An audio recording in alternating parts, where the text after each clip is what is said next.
Ladies and gentlemen, welcome to Beers and Bullshit.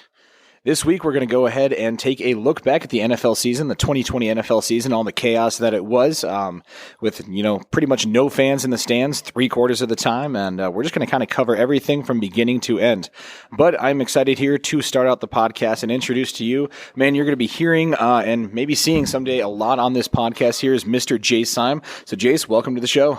Thank you so much. I hope everybody's ready for the regular season of the podcast. I hope you guys enjoyed the preseason so far because the co-host is here. I am making my inaugural episode debut. Actually, I made that debut. We'll get to that story later, but it's exciting to be here. I'm stoked to finally start this up, and I'm ready to roll, man. Let's do this. Yeah, let's do this. Jace is going to be our 38-year-old quarterback. He doesn't play the preseason at all whatsoever. He's probably going to sit, negotiate his contract a little bit, go down to Mexico, enjoy some family time, and then decide to join us when the real gritty nitty starts up. So it's good to finally have you back. You know what? You might know me by my other name, Matt Castle. Matt Castle. My NFL comp, if I really had to pin a name out there. So how about Luke McCown, the guy who literally sits on that couch? Josh? I don't even get to be Josh. Hey, Luke's still the one in the league, isn't it? Or is it Josh who's still in the league? No, Josh was. Okay. Josh had he could be in the coaching staff for the Houston Texans, actually. Yeah, we'll see how that goes. Being groomed as a head coach there, but yeah, no, I'm excited, man. I've been looking forward to this. I'm ready to dive into this, and episode 1 for me. Let's go. Let's go. And you know what? Let's go ahead and just kick it right back to you. You brought the beer tonight. I did. Go ahead and drop it down. All right. So every week, what I try to do is I go to either Boyd's or Smith's or Mr. Liquor. Those are the 3 best places to get good beer around here. And I try to find something unique and something cool. And I'm walking by, and I almost had to stop and walk back when I saw this. And from New Belgium, they do a annual bourbon barrel series that they call Oak Spire. Well, normally it's just your typical bourbon barrel aged beers, but this year they decided to do a old-fashioned version. So that is fascinating to me because obviously, if you're not a bourbon guy, an old-fashioned it's like a Manhattan. It's one of the oldest cocktails we know, and it's essentially just your bourbon, a little bit of sugar, some Angostura bitters, and then a cherry and orange peel. And it is fantastic if you like bourbon and whiskey. And so to see I've never seen a beer that was old-fashioned style. So I kind of dove into this, and I'm gonna go on a little bit longer on the beer segment because go away. I love New Belgium Brewing because they really they were like a catalyst for the craft brewing scene in the Midwest area. I remember back when I was bartending 12 years ago, and there really wasn't much in the way of craft beers. I mean, you really just had your domestics, your imports, and that was it. But everybody had Fat Tire. That was the big thing. Fat Tire kind of blew up the craft beer scene. And New Belgium actually, when they started, Belgian beers were actually really, really rare. So it's kind of, I have a lot of respect for New Belgium and what they did for the craft brewing scene. And so I was really excited to try this beer. I still haven't actually technically tried it. Cole's half a beer deep already. I was thirsty. All right, give me a break here. What do you think of it, Cole? Did you like it? So I love it. So I'm a fan of old fashions and kind of some of the more traditional, bartending drinks. Like I can enjoy a good Tom Collins every now and then an old fashioned is just something when I'm in the mood for it. It just sits right. And this beer is kind of about the same way. It's very smooth. It's got a strong flavor profile, but it doesn't stick around too much. It kind of it just hits you a little bit at the beginning and then slowly dissolves away in just a nice smooth finish. And you can really tell that it's this, bourbon barrel ale, and that it's been aged properly. So yeah, I think New Belgium absolutely hit it out of the park with this one. This is fascinating. I love beer. I brew my own beer, so I'm familiar with the process. And the website doesn't give a whole lot to how they brew this beer. They just say, and I quote, "This is the most difficult beer we have ever produced. We had to use custom built proprietary infusion methods that pull flavors from bourbon steeped charred oak and marry it with oranges, cherries, and a dash of bitters. And what's fascinating, because I'm a bourbon guy, so I love drinking old fashions, but when I take a drink of this beer, I actually taste an old fashioned, and it throws me for a loop. I don't feel like I'm drinking a beer, and this is phenomenal. I love it. Probably one of the best beers I've ever had, and I might go back by Boyd's and get another 6-pack on my way home because this is fantastic.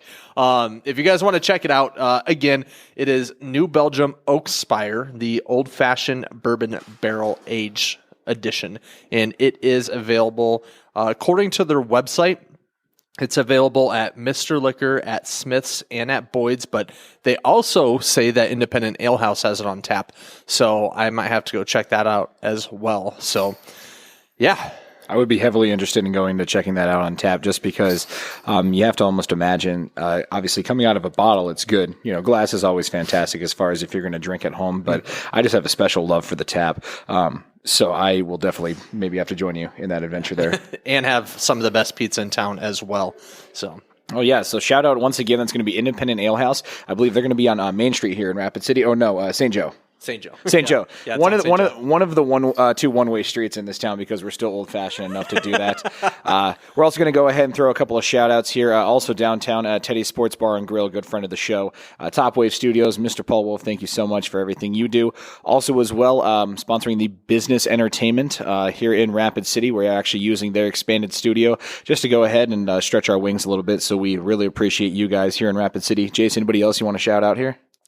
Nobody at the top of my head. I was not prepared for that, Cole, so I'll send it right back to you. You're good. I'm the corporate sellout of the group here. So, gotcha. Yeah, Mr. Authentic with his homebrew and beers. I'm like, corporate logos, sponsorships all day long. We're actually not making a dime. They're just friends. So. There is a sponsor, or shouldn't say sponsor. They did not sponsor the show, but I do want to give a shout out to Deshaun Watson. Watson. On behalf of Denver Bronco fans, I would just like to give a special shout out to Deshaun. Let him know that the Rocky Mountains are beautiful. That area is phenomenal. Weed is legal, and it is one of the best places to live in the country. So, Deshaun, if you're looking at that map, just right in the middle, below the great state of Wyoming, you will find Denver, Colorado. Just remember, Deshaun, you have to play Patrick Mahomes twice a year, and Derrick Carr, the quarterback killer, as well. You know, the dark-eyed assassin, as he is.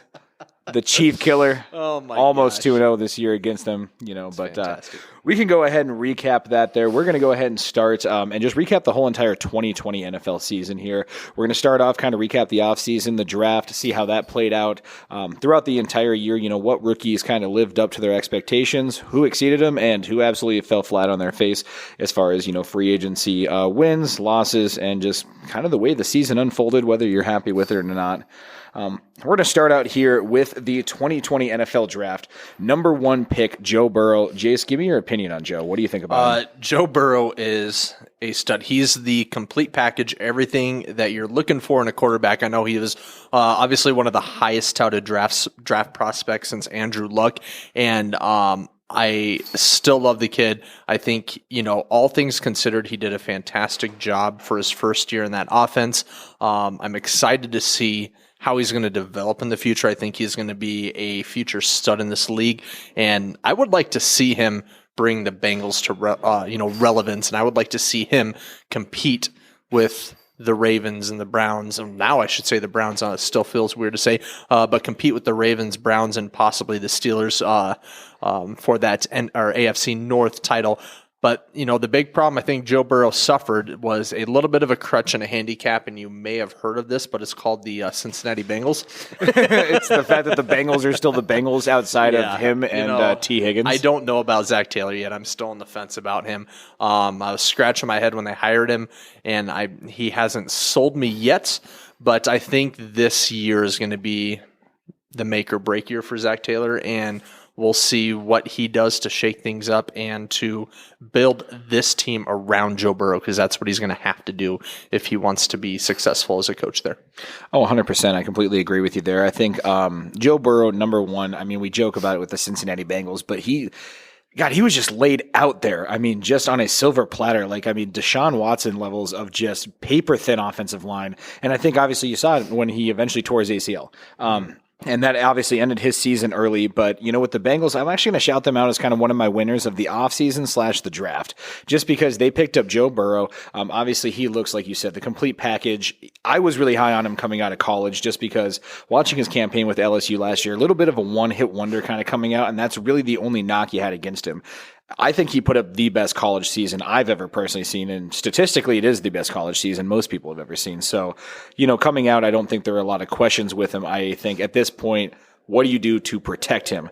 Do you get him someone like, kind of flashing forward to this year's draft, do you get him like a Penei Sewell out of Oregon or some offensive tackle? Because he's got weapons there. Obviously Joe Mixon, injury history or not, can ball when he's healthy. And then you got T. Higgins. You have other players on that team. So with the Bengals, like you said, it's going to be interesting to see with Zach Taylor if they can kind of make that leap this year. Yep. And it will be exciting to see. I think this upcoming NFL season is going to be insane. I think there's going to be so much shaking up going on in the offseason that half the teams aren't even going to be recognizable from what they used to be. So I'm excited to see what this next season has to offer. Oh, it's going to be crazy. And then looking back, obviously last year with the draft was a little bit more unpredictable because we didn't have the combine coming out, but kind of one person who everybody almost touted as like the prospect of this class. And I'm going to move on to the next pick in the 2020 draft here. We're not going to spend too much time going back, but Chase Young is someone who extremely impressed me throughout this entire year. He looks every bit as advertised as the monstrous pass rusher coming out of Ohio State. I'd almost say he has like about a year of what the Bosa's looked like as rookies, and he's just extremely impressive for Washington. Where do you see him going in the future with that team? I think that he is going to be the face and the staple of that defense. Honestly, I think that the Redskins are going to be the next powerhouse defense in the NFL. I think that they're going to be, the next Legion of Boom. They're going to be that scary defense to go up against. There's always a handful of defenses every year that every time your team plays them, you're like, oh shit, here we go. Hopefully we can score 17 points a day if we're lucky. And I think that the way that they're trying to build that team in Washington is, I think they're obviously going into it with a defense first approach, and Chase Young is absolutely he is a monster. What was he, second overall? Is that what, or what was his second overall out of Ohio State? Washington took him last year, and I'm going to piggyback right off of that too, just because you saw it when they were hiring their coaches last year with Washington. They're trying to do this cultural reset. Personally, I would love to see Dan Snyder out of there, but that's a conversation for another day. And you see Ron Rivera, who, let's not forget, was the 2005 coordinator for the Bears defense that went to the Super Bowl, ultimately lost against the Colts, but great defensive coach in his own right before he went on to the head coaching realm. And then on top of that, you had Jack Del Rio, who I love a little bit as an old Jack. Raiders coach. Obviously, you love him from his time in Denver as a defensive coordinator. And so you see that very much with this team. That defense is just in its identity. And it's kind of crazy when you see a defense like this with someone like Chase Young, who plays that 3-4 defensive end but still gets after the quarterback. I mean, it almost looks like older Texans kind of defense, with J.J. Watt leading that defense with a lot of young studs around him. And hopefully they can at least live up to that potential, unlike the Texans kind of never did. Yeah. And, honestly, defense, and I think we see it time and time and time again, but defense really does win championships. There's been a lot of, there's been a lot of obvious instances where great offenses have won the Super Bowl, but more times than not, it's a team with the better defense. And I think that this past Chiefs and Bucks Super Bowl just a few days ago was a prime example of that. I mean, that Buccaneers defense was amazing. And I think that if Washington can continue this recipe, they already have enough studs, with Antonio Gibson and Terry McLaurin. I think they have enough stud. Sorry, I got something stuck in my throat, but I think they have enough studs on offense that they're just a good quarterback away and a couple more pieces of that defense away from being a contender every year. Well, and To be honest with you, I think they're one of my dark horses to trade up this year in the NFL draft. We'll probably cover that a little bit later, how promising this quarterback class does look coming up. But once again, yeah, they are just one quarterback away. Love Alex Smith and obviously, comeback player of the year award winner. But yeah, if they just get some young stud quarterback that can kind of grow with that offense, it's just going to be incredible because they were also one of my winners, last offseason, just because they got a monster pass rusher and then they go out and they get Antonio Gibson. And, those were their first two picks. And actually, fun fact here, they were the only rookies, or they were the only team to have a pair of rookies score over 80 on the PFF scale. So by technicality, if you want to look at just value overall, valuing first and second round picks is the most valuable. And then just by grading by PFF, they won the draft. Yeah. So I think no doubt about it. That just speaks for their future there. And a fair amount of cap space going on this offseason. The only issue I see that they face going forward is, God damn it, do not go next year into the football team name. Pick something. Commit to it. I agree. Washington football team is so lame. That was just the laziest thing that they could have done. There was a lot of example names out there, a lot of nominated names, and every one of them was actually a pretty decent name for them. And Washington football team, that was so lame. So I agree. And another thing that gives me a little bit of hope about them is going back to the draft and how they just hit every piece of that draft. And it makes you wonder if Dan Snyder is he kind of letting loose the reins and actually letting Ron Rivera take over the show. Because if Snyder can stay away, God, what was it? Just be an owner, though. Just be an owner. Exactly. He's Jerry Jones syndrome is what he's got going on right now. But Jay Gruden said, I think he was quoted a couple weeks ago saying that it's really difficult and it's really frustrating when you spend months of preparation and you do all this work and you're scouting and you've got your guys that you're zeroed in on, and here comes draft day and you've got this big old game plan together with all these people in the war room and you know what you're doing. And then Dan Snyder comes in. This is his words, not mine. Dan Snyder comes in off of his yacht and just completely ruins everything. That's got to be unbelievably frustrating. And, Gruden's probably thankful to be out of there, but yeah. Yeah, and no, 100%. I think I look back to the movie Draft Day when you look at the owner, Jimmy, whatever his name is, and he's running out of his plane with his supermodel wife, who's like 30 years old. He's like 75, 80 years old, and he's going into the draft war room, and he's freaking out because Kevin Costner, the GM that he plays, ends up drafting this linebacker who was projected to slip in the draft, and he drafts him first overall. Ends up swinging a deal, getting all these picks that he gave away back, and actually, would be considered a winner in the draft.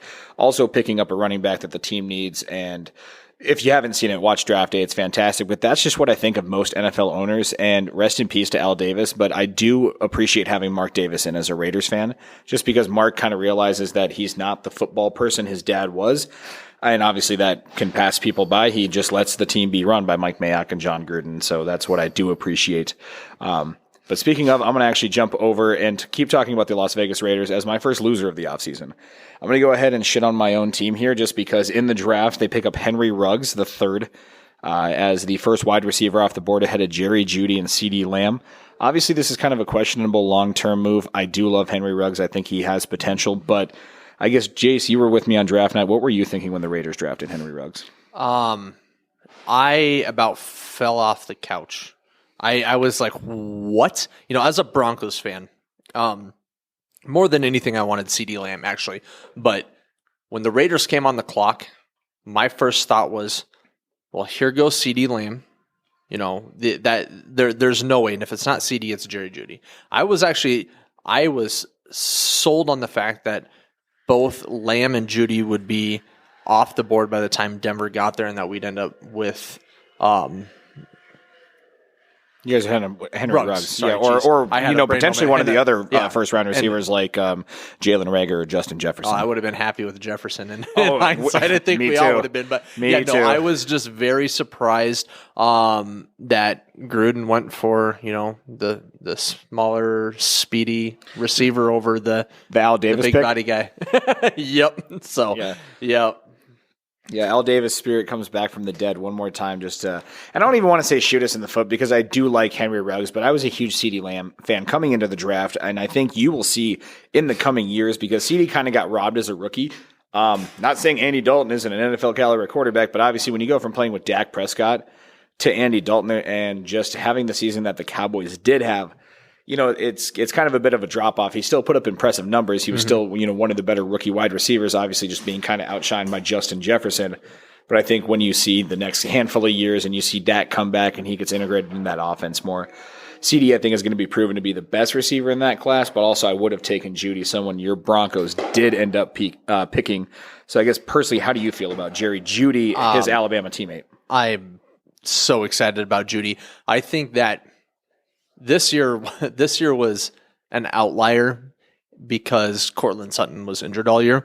So I am excited to see what this offense can do with Sutton, Jeudy, Fant, and Hamler all healthy and full go. And I think that Denver's offense is so young and so talented that with above average quarterback, they're going to be a top 10 offense easily. But that's obviously biased as a Broncos fan. We'll see what happens. But yeah, no, I was really shocked when the Raiders did take Ruggs, but I'm not going to discount him yet. Like you said, he showed a lot of flashes of ability. Like he could be a Tyreek Hill type player, and obviously Tyreek is one of the most dominant receivers in the league right now. So who knows what Ruggs is going to do? I'm still excited to see how he grows, and we'll see what happens, especially in the offseason. If Derrick Carr's still the quarterback for the Raiders or not, we'll see what happens. But yeah, we'll go ahead, and I did add him to the quarterback carousel list we're going to be covering later when we do kind of cover the upcoming offseason. Just wanted to touch back again where I had the Raiders kind of losing the offseason. With Henry Ruggs, like I said, not a bad pick. I think we whiffed on Damon Arnett. I kind of liked him coming out of college, but I definitely viewed him in my pre-draft coverage as like a second or third round guy. Did not see him getting drafted in the first round, and you kind of saw that. He was hurt all year long, and when he was on the field, he just looked like warmed up dog shit. And so, I hope he can kind of make the moves. Obviously, cornerback is the hardest transition to make in the NFL, especially from a rookie standpoint. So I don't want to be too biased against it, but just what I saw, the returns weren't there. And the rest of the rookie class, I mean, you're looking at Lynn Bowden Jr. We traded away to the Dolphins for like a 6th or a 7th round pick. So automatically we cut our losses by 3 rounds right there. So that was a huge L. Brian Edwards showed a little bit of potential, but no one else really kind of jumped out from this class. And then you talk about the free agency whiffs of Corey Littleton, who looked horrible at linebacker. Nick Kwiatkowski looked decent. Obviously, we had a kind of a little bit of a low-key pickup in Nelson Aguilar that ended up doing really well for us. Still, though, I think too many bads to really outweigh the couple of goods we got, and we only really raised 1 win over last year. So we had the cap space, we had the draft position, and we could have done a lot better with it. So me just kind of just judging last year's offseason, looking through the glasses of obviously the end of this year, I'm going to call us one of the losers of last year's offseason. And another loser of the draft, I won't even just say the offseason, but the draft, and I think that you and I are both on the same page as this. Well, I mean, we'll see what happens in the future, but the Green Bay Packers, what are you guys doing? I mean, Pissing off Aaron Rodgers is what you're doing. I don't mind Jordan Love as a quarterback, but you have a Hall of Fame level quarterback that, based on what we're seeing out of Brees and Brady, I mean, Rodgers could still have another, half decade, if not more, left in the tank. If you guys need to put weapons around him, he needs a better receiver to complement Devontae Adams.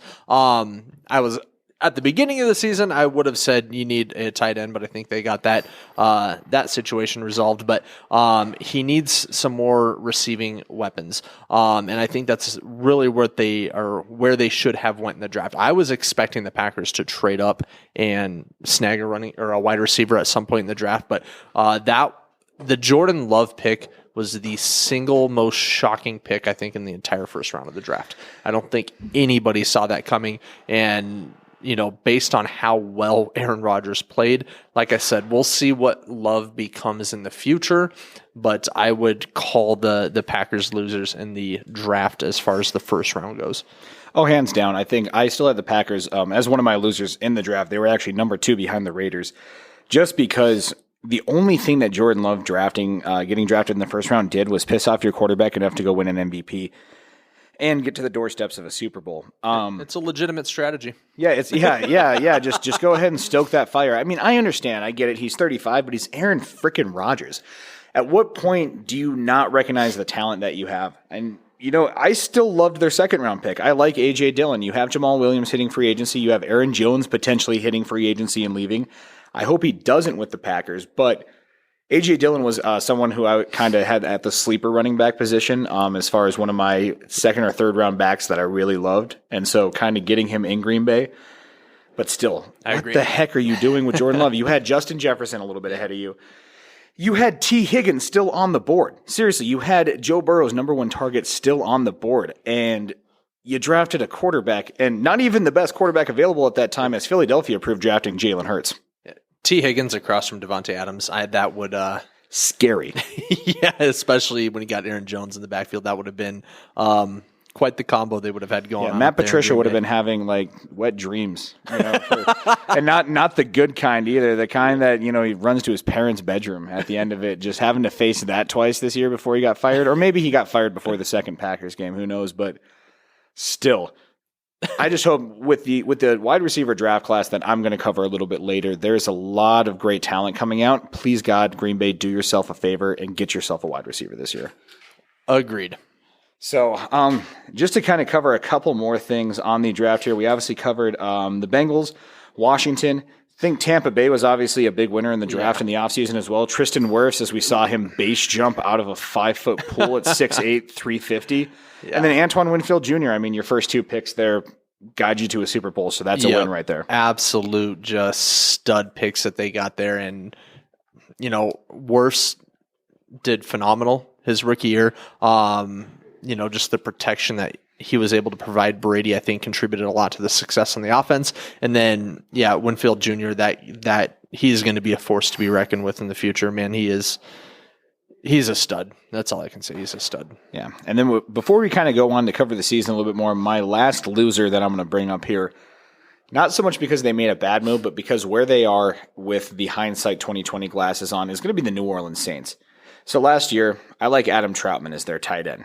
Good pick. He could be a good quality tight end for the future of whoever plays quarterback there because I think Drew Brees is retiring. But you draft Cesar Ruiz in the first round, and I think that he proved that he was a reach right off the bat. He was one of the more poorly graded guards who started all 16 games this year by PFF, I believe, only having about a 60 rating. Poor in pass protection, decent in run blocking, so hopefully he can kind of help in the future. But you really saw with the Saints only having 4 picks in the upcoming offseason where they could have up to a negative $100 million in cap space, this whole push it to next year philosophy that the Saints have had over the last 4 or 5 years, just trying to stay in title contention in the last years of Drew Brees, I think is going to bite them in the ass. And, I'll cover it in a bit, but I do have them as one of my teams from the playoffs this year that doesn't make it back because of their decisions in the past couple off seasons, including last year. Yeah, I would agree with you. Absolutely. Yeah.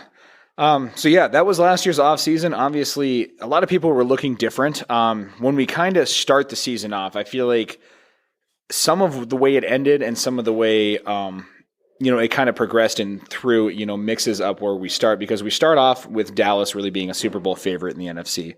Obviously, the Packers were up there too. The Saints kind of get a little bit of popularity.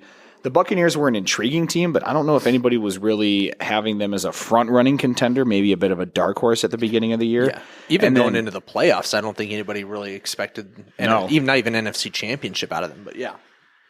And that's the crazy part. And then you go to the AFC, obviously, we were hopeful as Bronco and Raider fans only to get disappointed yet again because that just always happens in our life. But you had the Chiefs kind of owning the AFC.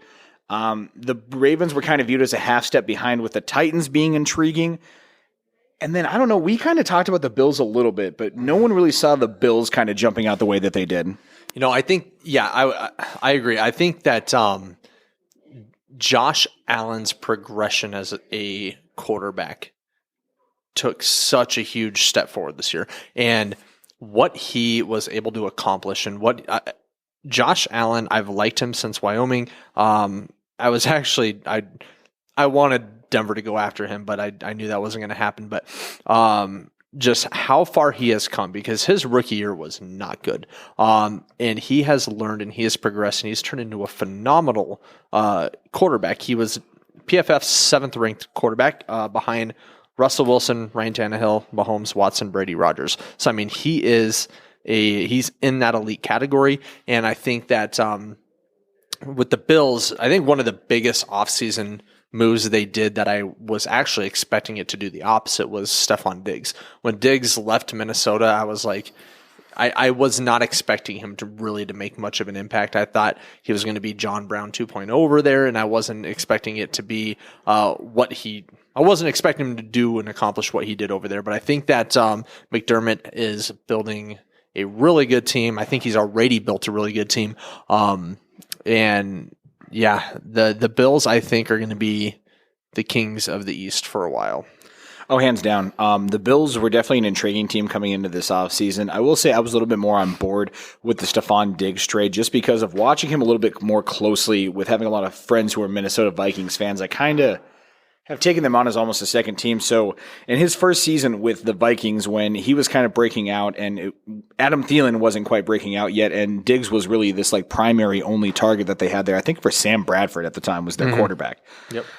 But Diggs, he was phenomenal as the number one option. And I think where the issue with Minnesota is obviously, all due respect, Adam Thielen is also a number one receiver. And so when you have two number ones and then you have someone like Diggs who is a true number one receiver personality, and by that I mean you always see the greats, they have egos to them. There's just no way about it. The TOs, the Jerry Rices even, like Jerry, great teammate that he was, but the guy talked a lot of shit. And as a number one receiver, you almost have to have that ego.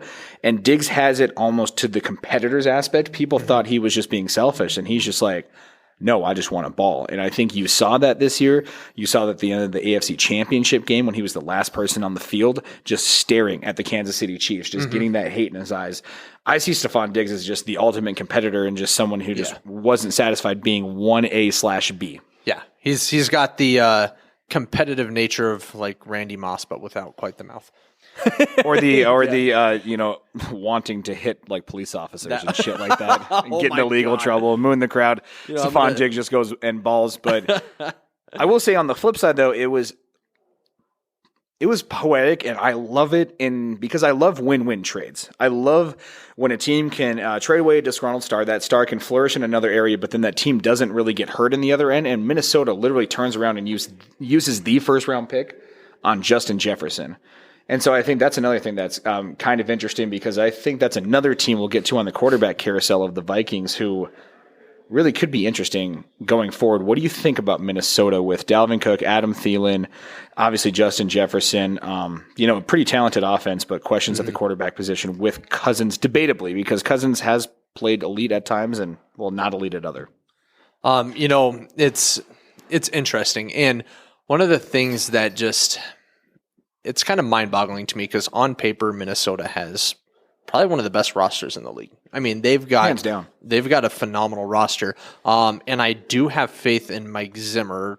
I believe in Mike Zimmer. That belief has been waning over the past couple of years, I must admit, but I think that they need the right offensive coordinator. I think when they lost Pat Shurmur, that was a huge hit, and then Stefanski this last year too. Yep, and is it Minnesota that's bringing? Is it Clinton Kubiak? Is that? I believe they're bringing in Gary's kid because Clinton Gary just retired. Yep. So he's going to be the new offensive coordinator. Obviously, as a Broncos fan, I love the Kubiak family, but I'd be really interesting to see what Kubiak does bring to this offense, because I think Minnesota's biggest problem is they have the talent. They have a good head coach.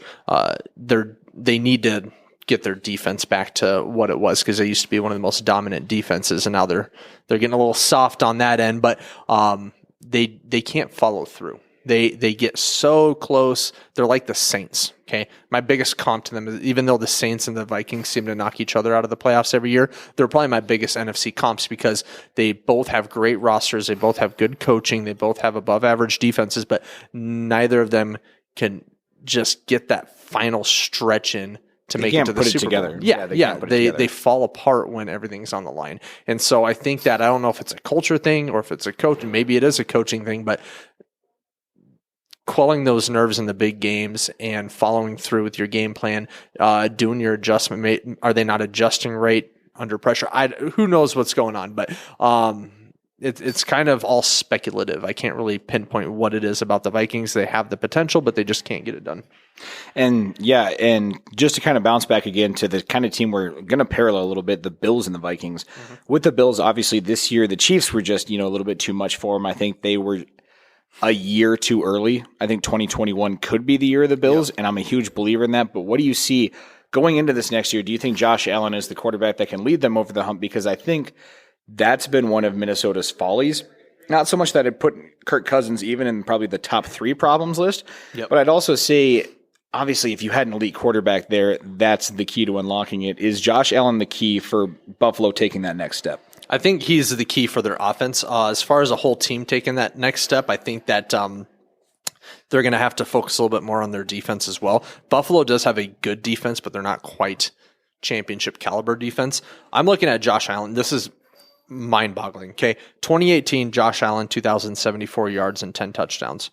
2019, 3,300 yards and 20 touchdowns. And then last year, 5,300 yards and 42 touchdowns. Now, absolutely elite level numbers, but there's also a plateau. A quarterback can only get so good. Okay, 5,000 yards and 42 touchdowns is that's pretty damn close to the peak of what you can accomplish as a quarterback in the NFL. And so I'm looking at this and thinking, well, can Josh Allen take any more steps forward? He can probably get a little bit better, but there's only so much you can climb that mountain. I think Josh Allen this past year hit his peak, and I think he's going to continue riding his peak for several years. So while he's going through his peak ability, they're going to have to figure out what they need to do to get over that final hump. They got to the AFC Championship game, but how do you compete with somebody like the Chiefs? Okay, and that's the big thing. What is the difference between the Chiefs and the Bills? I think the Chiefs have a little bit better defense than the Bills. I think they're pretty close. I think the biggest difference between the Chiefs and the Bills is you have the greatest tight end to ever play football, and Travis Kelce, in my personal opinion. I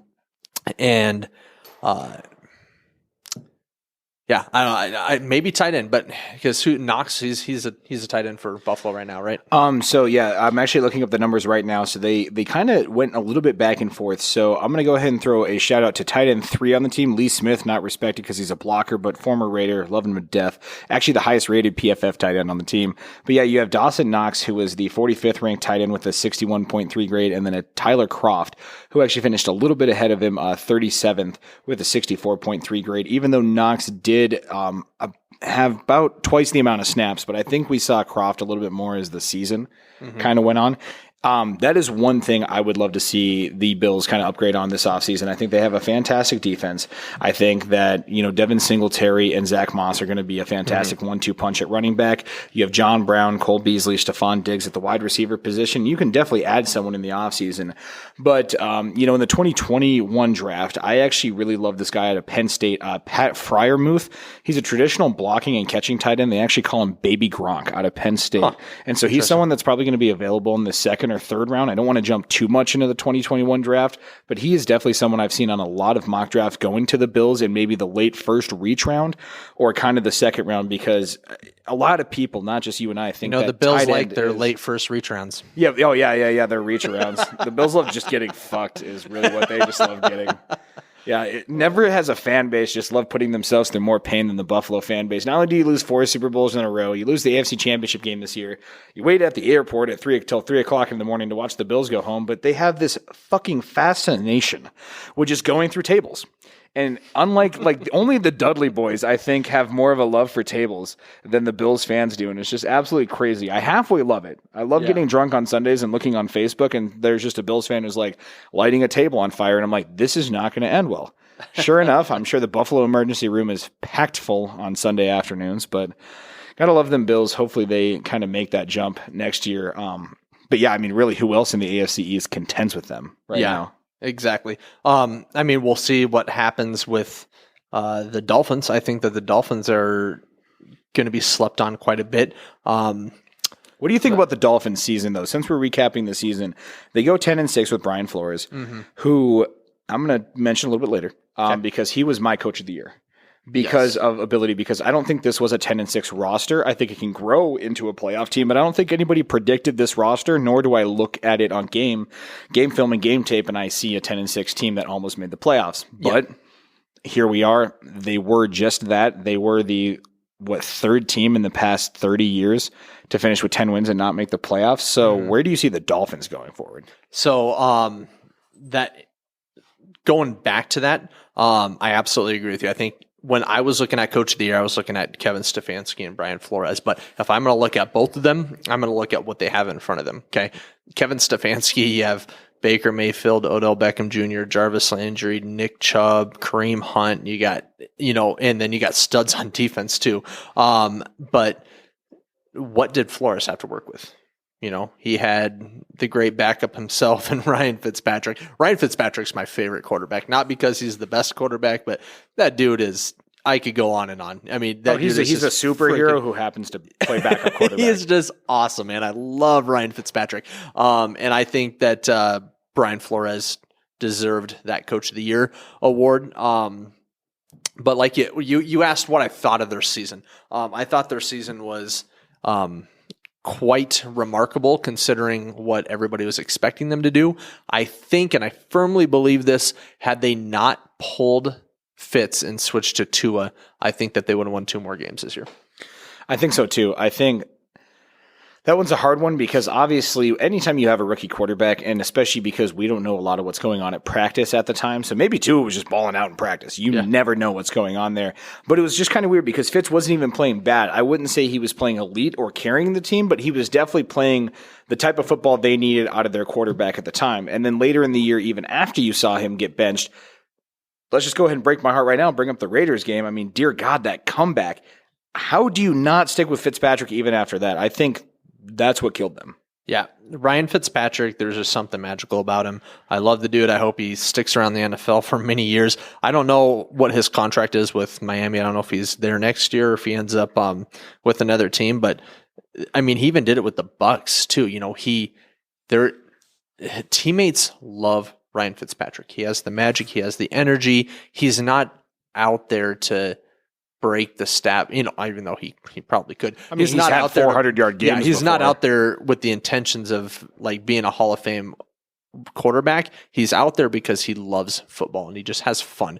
I mean, you're talking about a dude, he's just, rocking his shades with his beard and he's just always chewing gum. He's the Pete Carroll of quarterbacks. He's always chewing a piece of gum. If Pete Carroll happened to just have like a crossover with a 70s porn star, that is Ryan Fitzpatrick. God. No, seriously, Ryan Fitzpatrick was asked, how many buttons do you normally unbutton on the shirt? And with pure swag, he says, it just depends on the situation, baby.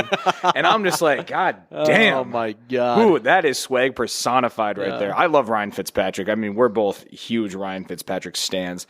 Love the guy, and I think that was a huge issue with Miami going forward. So hot take kind of going into this offseason, is Tua their quarterback going into 2021? Yes, he is. Okay. You don't think they make some sort of surprise move for a certain... Absolutely not. Sean Bobson? They benched Fitz when Fitz was on a roll to start Tua. They drafted Tua, 4th or 5th overall last year. They believe in this kid, and I believe in Tua. I think he has the ability to be a great NFL quarterback. I just think that he needs another weapon and a little bit more protection. I'm looking at... Yeah, because they pick number 3 this year in the draft. They have the Houston Texans first-round pick, so a huge thing that they're looking at is wide receiver. Have you seen any wide receivers that you like? I've been looking at the draft board. I'd have to get it back up here. I haven't had a chance to do too much digging into the wide receivers. I typically don't start my college scouting, I guess you would say, until probably late February, early March. But just looking at the big board here, I think Jamar Chase is obviously on number one everybody's radars, but then you also got the Alabama duel. You got Jalen Waddle, and then you got Devonta Smith. So who knows? I don't know if they do go wide receiver with that 3rd pick. I think maybe they use they got the 22nd or 23rd pick in the draft, something like that. Later round one, yeah. PFF has them taking Sewell from Oregon tackle. That's my only question is, does number 2, because with the Jets at number 2, Staying in the AFC East here, what do you do with Sam Darnold this offseason? If you're the GM, you got Robert Saleh in there, who I love for head coach. From the 49ers. Favorite.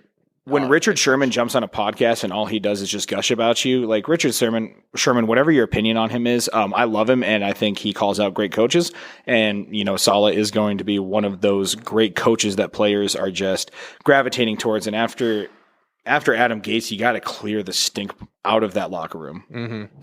Absolutely. He was one of my favorite head coach candidates, and I don't have any hatred for the Jets. I didn't care for the Jets back in the Rex Ryan, Mark Sanchez Sexy days. Rex days?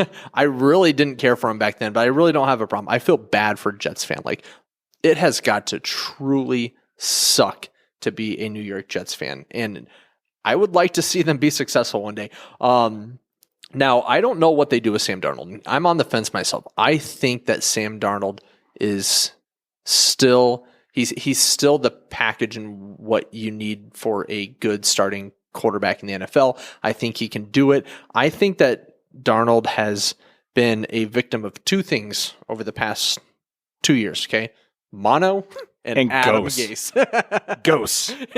Ghosts. Yes, he's seeing ghosts. Ghosts. We can't forget about that. No, I think but Adam Gase for sure. Yeah, Adam Gase is he is a tumor on teams. I know that's really harsh to say, but he just implodes everything he touches. He wasn't even a good offensive coordinator. All he did was hold Peyton Manning's clipboard for him. Like, that was his job in Denver. Adam Gase did not deserve a head coaching opportunity to begin with. He ruined the Dolphins. He ruined the Jets. He should be relegated to another offensive coordinator position somewhere else and hold another Hall of Fame quarterback's clipboard. I don't know. Does Green Bay have an offensive coordinator position opening? No, I think what he needs to do is he needs to go ahead and go on down to North Carolina, where Phillip Rivers is going to be coaching, and he could hold that Hall of Fame quarterback's clipboard as the offensive coordinator for a high school football team. Because Adam Gase, I'm going to go ahead and just go off here. Seriously, all right, yeah, as much as you hate him as a Broncos fan, dear God, how do you sit there and you hold Peyton Manning's clipboard, you let this ultimate legend run an offense for you, which is just loaded with weapons, by the way. I mean, we're talking historical offense. And then you go to Miami, who at the time, pretty much an up-and-coming team. You got Ryan Fitzpatrick, who literally in Tennessee has just proved how much of a dipshit you are. I mean, you go ahead and you ruin Ryan Tannehill. You just go ahead and shit that down the leg right there. You go ahead and relegate the Dolphins to the point that they start tanking so bad after you are gone. They hire Brian Flores, and I think they might have done that as a mistake too, because then they traded away all their players. They tried to tank like the Jacksonville Jaguars did, but Flores is too good of a coach to let that happen. So after you leave Miami and you go ahead and start that dumpster fire and burn that shit to the ground, then you go ahead and you go to the New York Jets, a team that and a fan base that has already suffered enough because they live in New York where the people are dicks all the time, and they haven't won a Super Bowl since Joe Namath. They're still holding on to Super Bowl III, for God's sakes. And then you take this fan base, who I used to hate, but I just pity at this point, and then you just shit all over them the entire time. You are non-committal to Sam Darnold. You run Le'Veon Bell out of town, even though Le'Veon Bell is a fraction of what he was as a player, and you overpaid him completely. You run Jamal Adams out of town, which, debatable. He's a horrible, coverage safety in Seattle, but he sacked a lot of people. So what it is, people just don't want to play for you. So just go coach high school football where they have no choice to, because they have to go to school every day. Oh, man, that is... Rant over. That was the perfect rant, Cole. Everything you said, I completely agree with you. I cannot stand Adam Gase. The fantasy footballers call him the butthole, and for good reason. The Adam the Butthole Gase. Yeah, I don't know where we stand on Sam Darnold quite yet. I still think I just want to see what Darnold can do outside of the shadow of Adam Gase. And so with Robert Saleh there, I think that is the prime opportunity. I firmly believe Saleh's going to turn around this team. I really do. I think that the power pendulum in the AFC East is about to shift.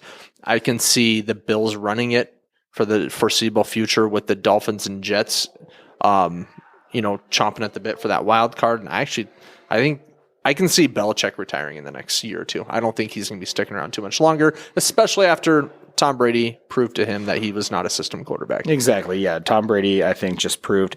I mean, Belichick, fantastic defensive coach, but when you look at it over the years, he's had some great offensive minds in there, and then I think a lot of people kind of shit on Tom Brady for the fact that, I mean, Belichick wasn't one making the offensive scheme. And we could kind of go on about that. The Patriots, whatever, just kind of happy they can lose for a couple of years. Hope they can rebuild and come back. They're now one of the great franchises in the NFL, I think, up there with your Steelers, Cowboys, Raiders, Broncos. I'd put as another one there with obviously multiple Super Bowl titles. Popular teams that fans from everywhere are just going to gravitate towards. And I feel like we focused a lot on the AFC East. Let's touch on the AFC North a little bit here because that's going to get competitive in the next couple of years. You got the Bengals on the rise. The Browns obviously making it farther than any other team in the playoffs from that division. The Ravens, also getting knocked out in the divisional round. And then you have the Steelers as well, who started out as the best team in the AFC, but I feel like we're exposed as the mid-range playoff team that they were. Who do you think dominates this division in the next 5 years, just looking at where they are now going forward? You want my honest opinion? Honest opinion. Cleveland Browns. I think so, too, because they're loaded. Baker's young and only improving with Kevin Stefanski, which was a phenomenal hire. I think OBJ leaves because they made it to the playoffs without him. They played their best football without OBJ. At the point you have a number one receiver and you can get that value out of him, I think they go ahead and trade him for a second or third round pick. Someone takes that contract. They go out and they draft another receiver this offseason. Absolutely. And I think that they're better off without him, too. I think Baker was too pressured to throw to OBJ. And I think that once Beckham was on the sideline, unfortunately, I don't want anybody to get injured, but in this case, it actually helped Baker. He wasn't feeling the pressure to feed the superstar wide receiver. He was more comfortable, and he was throwing the ball where it needed to go. Okay, and so I think that, and I'll just put this out. As well as anybody that I'm a huge Baker Mayfield fan. From the minute he was drafted, I've been so excited about Baker Mayfield and his potential. I was disappointed in 2019 when he regressed, but Stefanski, he found the spark in him, and he brought out the quarterback that Baker can be, and I'm excited to see if he progresses more this year. And I think that over the next 8 years, I'm going to say 8 years, I think it's going to be a three-way dogfight between the Bengals, the Browns, and the Ravens. The Steelers, especially after they went out and got Dwayne Haskins, whoever's scouting for their quarterbacks, Dwayne Haskins I did not like him going into the draft. I don't think he's going to amount to anything in the NFL. But there's too much. The difference between the Bengals, the Browns, and the Ravens, and then the Steelers is the Steelers are an old team on the verge of having to go through a rebuild. They are. The Bengals, Browns, and Ravens are all younger teams. The Bengals and Browns more than the Ravens. But I think that especially over the next couple of years with Joe Burrow and that offense and what they end up turning into, I think that it's going to be a three-way dogfight between these three teams over the next decade. And we'll see what happens. No, of course. And the one thing with the Steelers this offseason is what I would love to see them do. Personally, if I was going to go ahead and fill out a mock draft, and we're going to do a draft episode, so I don't want to dig too much into there, but what I would love for them to do is go out and get someone like Mac Jones. Yeah. I think Ben Roethlisberger does come back for another year. Obviously, they start him against probably better judgment. But yeah. Mac Jones, man, if you get that guy in there, he is seriously Pittsburgh born and bred. That guy, he's tough as nails. He's a good system quarterback. If you just give him the clipboard, let him learn 1 year behind Ben Roethlisberger for whatever may come next year, I think you're going to be a good team for the future for that. But you have to figure out something this offseason because the Ravens, Browns, and Bengals all have quarterbacks. 26 is Baker and younger. I think Baker's my age, if not a little bit younger. Yeah. And then you got the Bengals, obviously 24. Joe Burrow at 24. You got Lamar Jackson at 23. You have to do something for the future of that division. So that one's going to be interesting. But when we're talking about kind of reclamation projects, I'm going to jump right over to the AFC South with the Indianapolis Colts, one of my favorite offseason moves that I think is going to happen here probably within the coming days. Wouldn't be surprised if it dropped between us recording this and when the podcast comes out on Sunday, is the Indianapolis Colts I think are going to trade for Carson Wentz, and Frank Reich is going to take his career back. Do you think so? I really honestly think so. Interesting. Because the Colts, have cap space.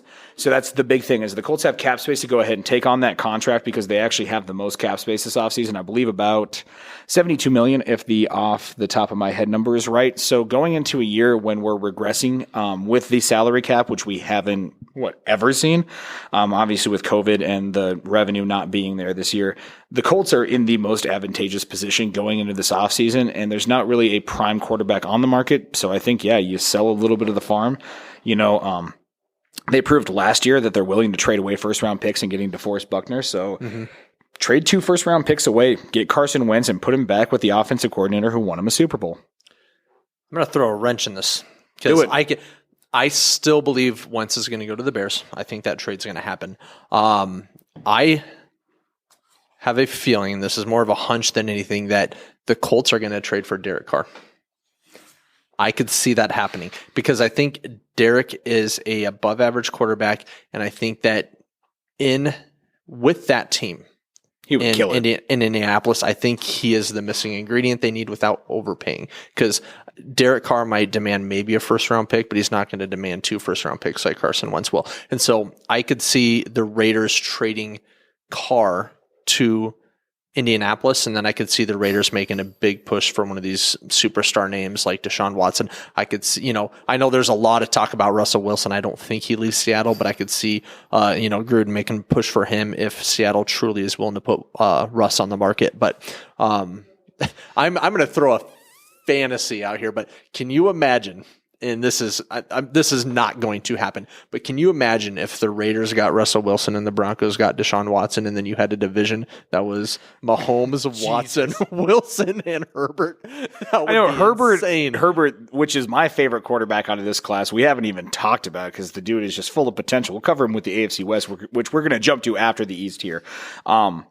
But God, that would be crazy. And I think that's the only way I would personally accept that. Fuck you. No, I don't think that the Raiders definitely do not go backwards on quarterback at this point. They have to upgrade. And that's the only way I see Derek Carr leaving Las Vegas is if Deshaun Watson or actually Russell Wilson is someone I never thought of until you said it. I don't think Russell's going anywhere. I think he's more just taking jabs at Seahawks management because they refuse to throw first or second round picks on quality linemen. They refuse to draft good linemen. They don't have good luck with offensive linemen, and Russell's been hit more than any other quarterback. Yeah. So I think he's just trying to ruffle some feathers there. Maybe Sierra just doesn't like it in the cold Northwest. Maybe Las Vegas is more her speed. Now that she's kind of a B-rate star, she can have a show on the Strip. Yep. We would love to have you in town, Sierra and Russell. Right. But Derek Carr is my quarterback. I think the quarterback that leaves from Vegas is Marcus Mariota. I don't see him like in a Colts situation, but I think the Colts get a premier quarterback this offseason. Yeah. Whether it's wins or...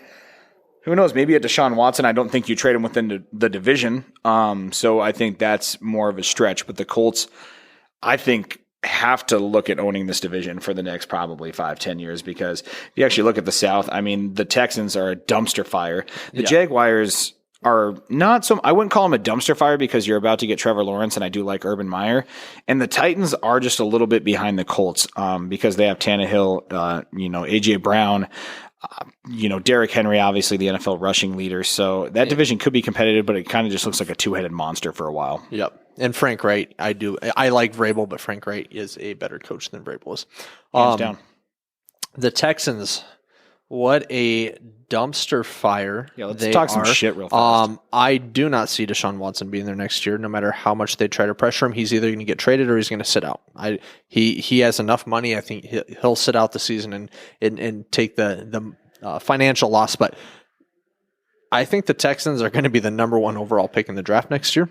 I think that they're in the process of imploding. I think the NFL needs to step in and help the ownership out because they're guiding the ship right into an iceberg, and there is obvious organizational chaos going on in there, and somebody's got to figure that shit out because this is probably the most unstable organizational situation I've seen in the NFL in many years. And I don't mind the Texans. I know the fans are very passionate down there in Houston, and for their sake, I hope they figure out a way to figure out what's going on down there. But the Houston Texans, I think they are going to be an absolute dumpster fire next year. I think Houston, for me, it was just, I noticed it was more of an organizational point because you can blame Bill O'Brien and you can fire him and you can get that dumbass out of the building because, dear God, loser of last offseason, if we're going to bring in an actual number one, it's the Houston Texans because you trade away DeAndre Hopkins for a bag of magic beans that don't produce the beanstalk in David Johnson. And then what, you get a second-round pick back, woohoo, for one of the greatest receivers in the NFL. And then on top of that, your first-round pick lands you at number 3 this year. You piss off J.J. Watt to the point he wants to leave. That man saved Houston, brought them back from a hurricane with his efforts, and he wants to leave Houston. That's how bad you fucked up. And then on top of that, there was also in the middle of the year, they actually fired their PR person, who was the only female lead of PR in the NFL, and was widely regarded as probably one of the finest executives in any sort of organization in sports.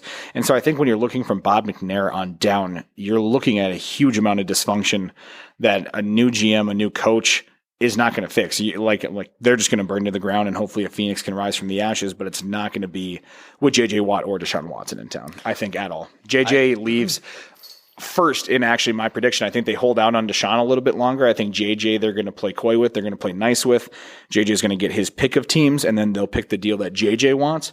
But Deshaun, they're going to bleed it out and try to get everything, and I think they'll end up fucking this trade up just like they did the DeAndre Hopkins. Yeah. Because they could probably get 4 first-round picks if we're being honest, and I think they'll probably get back some sort of soft package, like a couple of late, what ends up being a couple of late firsts, a couple of 2s, and I don't know, a bag of coal on Christmas. Yep. Hey.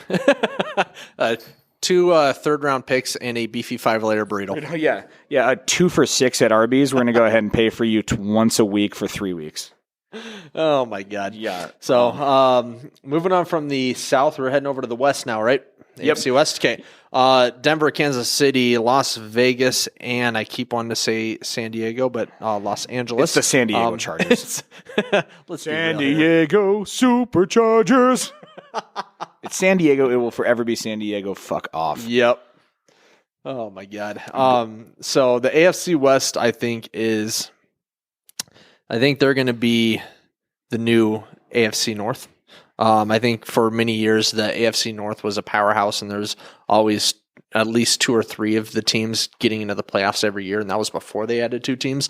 I think that the AFC West is turning into that. I think Justin Herbert, man, who saw that coming? I don't think any of us saw the type of production that he ended up balling out with, but the Chiefs are still going to run this division for the foreseeable future. I think that Herbert brings the Chargers up to the next level, and I think that they're going to be the second team to beat in that division, but I think the Raiders are obviously going to give them a run for their money. Denver, I'm going to try not to be too biased here, try to look at this objectively. Denver, like I've said before, great young team with a lot of talent on paper. I truly think Denver is just one good quarterback away from being a top 10 team in the NFL, but that's with my own personal bias injected in there. But yeah, and obviously I'll go ahead and cover the Raiders. I kind of went to a point of this. I think we shit the bed last offseason, only improving 1 win from 7-9 to 8-8. Both years we started out, we kind of had a solid record, 6-3 after 9 weeks of play, and then just out of nowhere we just kind of collapsed both times late in the season. I think here's the deal with the Raiders as far as what I'm going to break down the state of our franchise. From a Raiders fan, right now, Derek Carr is the quarterback. I want him as the quarterback in the future. I don't want to pay more for a better quarterback. Having Russ or Deshaun Watson would be nice, but Derek Carr, where he's at with his salary versus his production, I think it's a small value move. Josh Jacobs is a great running back. I think Darren Waller is the 1B best tight end in the NFL, and I think in the next couple of years, as Travis Kelce gets older and Waller, who is 27 years old, but still obviously has some time underneath him and doesn't really have the miles on him that Kelce did, I think he will be the best tight end in the NFL for probably the next 5 to 10 years. But outside of that, our defense is horseshit. We absolutely have to fix that. But this team it frustrates me so much because they are talented enough to beat the Chiefs, and they are the only team to actually really beat the Chiefs outside of the Buccaneers. And the Buccaneers use the same philosophy of when we did beat the Chiefs, and we almost beat them a second time too. So I know we have the talent there on our best day to win a Super Bowl. But the most frustrating thing is on our worst day, we could have lost to the fucking Jets. Mm-hmm. And so that is literally the definition of a bipolar football team. And I think they need to get some consistency. I think Derrick needs to step up and even be more of a leader in that locker room. I know the guys love him, but he needs to get more of that Black Mamba mentality that he kind of adopted this year, because we saw 2016 Derek Carr back this year. He needs to take that next jump, and I think he can, because I I see it out of him all the time, and the problem is there's just times where he falls flat, but I'm seeing less and less of that as he progresses on. And so as a Raiders fan, I think next year we're a playoff team, providing we don't lose the offseason. I don't even think we have to be overwhelming winners, but what you got to do is you got to go out and you got to get yourself a number one wide receiver. Keep the offensive line together. I think you actually, for the cost-cutting moves, you get rid of Tyrell Williams, LaMarcus Joyner, and Trent Brown. That's going to free up almost $40 million in cap space, give us about $20 to $25 million in cap space to play with in free agency in the draft. There's a couple of other cost-cutting moves we can do to really give ourselves some good cap space going forward. And I think we have the pieces to be a decent team. And once again, I think on our best day, we can win the Super Bowl. So we could be like a Buccaneers and maybe put together a 3-4 game stretch to win. But that is me being extremely hopeful as a Raiders fan, because what I see out of this team 70% of the time is a mid-level football team that can maybe squeak into the playoffs, but then would get blown out by a team with real talent. To where I see the Broncos is, once again, like you said, if you guys get a Deshaun Watson, we're the basement of the division at 6-10, 7-9 team, playing that divisional schedule because the Chargers are good. But you guys could make that leap if you get Deshaun Watson. What do you think happens if you guys get him? What do you think you give up for him? And then what do you think happens afterwards? If we get Deshaun Watson, I think that what does that trade package look like? Give me the package. 2 first-round picks, a second-round pick, and Bradley Chubb. And Drew Lock. Okay. I was about to say Lock has to go, I think, too. Yep. I think Lock that's what a package looks like for Deshaun Watson. You're basically selling the farm for your future. But when you have a situation to get a generational talent at quarterback who can compete, I think the best 3 mobile quarterbacks in the NFL, so I'm not putting Rodgers into this equation because he's more of I'm talking the best new age mobile quarterbacks in the NFL right now. Younger quarterbacks. Yeah, the younger mobile quarterbacks we got right now are, as far as from a talent standpoint, Patrick Mahomes, Kyler Murray, and Deshaun Watson. I think Josh Allen and Lamar Jackson are a step tier below. 2. They're tier 2. Okay, just making sure. Yep, I think that Murray, Mahomes, and Watson are tier 1. And so getting a quarterback like that when he's only, what is Watson, 24, 25 years old? Oh, I mean, he's young. He's young. So you're talking about a quarterback that still has, by today's standards, I mean, he could have by Tom Brady standards, he's got 20 years left. 45 years left. No, I think he could have easily 10 to 15 years left in the tank. And I think that even though you give up 2 first-round picks, you have a decade and a half to spend future first-round picks building a team around him, even though you've already got a good young team. So I think it's a perfect fit for Deshaun Watson. And again, I'm trying to be objective, not as a Broncos fan. I do think the situation is great for him there. And I think that if we keep a young, talented roster around him on the offense and we focus on building a defense up, I think that we could be a championship level team year in and year out. But enough on our teams. One more thing I'm going to add there, just from the AFC West, and then we're actually going to transition to the NFC West. I'm going to make a quick comparison that'll make this transition here. Rams to Raiders. When you look at teams in the past couple of years whose trade philosophies have been the opposite with first-round picks, the Rams have spent first-round picks on premier talent, bringing people like Jalen Ramsey into the fold, and then you see the Raiders who traded away Khalil Mack to get first-round picks back and invest on future talent. And I think you've seen, in my personal aspect of trading the first round picks, if you can get a premier player like that, the Rams, haven't had a first round pick and won't have a first round pick, God, probably for the last 5 years and for the next 15 years, the way it seems to be going. But what do you think with the Rams getting Matt Stafford, and how does that set up the NFC West going forward? I absolutely love it, man. Matt Stafford, talk about a superstar quarterback that is a victim of his own team. Matt Stafford, I think, is easily a top 10 quarterback in terms of talent. I think that if he was on, literally probably 20 of the other NFL teams, other than where he's at, he'd probably have a ring or 2 already in his career.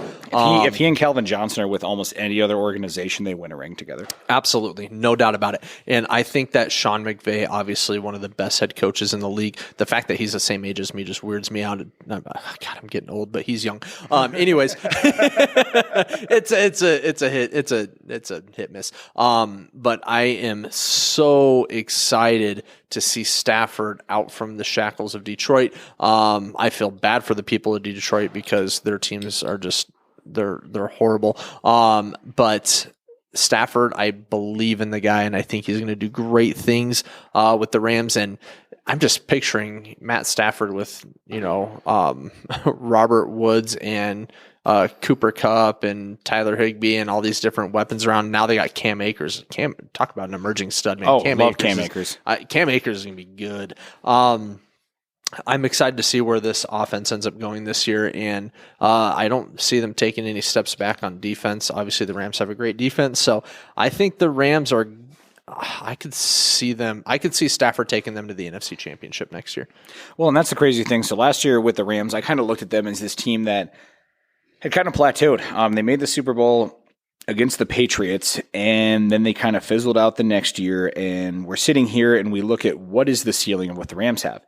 Sure, they have Robert Woods, Cooper Kupp, Higbee, everybody you mentioned. On defense, you have Aaron Donald. They go out and get Jalen Ramsey. You're like, good pickup, but what is the ceiling that this team has? They surprised some people this year. They make it to the playoffs, beat the Seahawks, go to the divisional round, and I think that was a good thing for them. But this was the surprise move because I didn't believe that the Rams were going to be ballsy enough to make the move that they needed to make, and that was go out and get yourself the next tier quarterback. I like a Jared Goff as a person. He'll be a starter in this league for 10 years, whether I like it or not, or whether anybody likes it or not. But he's just not that quarterback that leads you to a Super Bowl while making the money that he is. If he didn't lead you to a Super Bowl on the rookie contract, he's not going to do it while making $20 million a year. So getting Stafford, I think, puts them up with the Seahawks. Hey, Cole. Yeah. So he did lead them to a Super Bowl. I know. Okay, lead them to a Super Bowl victory. Oh, victory. Okay, you said but you Jared remember Goff's not the quarterback that's going to lead you to a Super Bowl. not the one that's going to lead them to a Super Bowl victory.